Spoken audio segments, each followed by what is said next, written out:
Вот осушенная территория. Картошку с ней убрали, очень хорошая.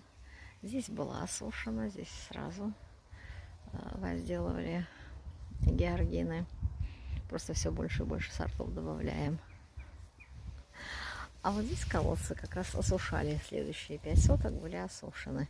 Сейчас посмотрим, что у нас в колодце. Прошел дождик, ну, как небольшой. Нет, вот видите, воды совсем мало. Фактически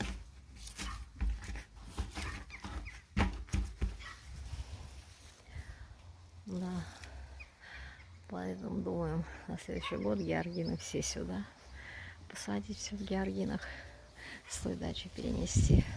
Но самое главное, потому что она более солнечная, вот эта дача. Но самое главное, чтобы, конечно, не заливала, потому что георгины, чтобы корни не погнили. А так красота. Вот дождик весь в цвету. Красиво, шикарно и просто роскошно.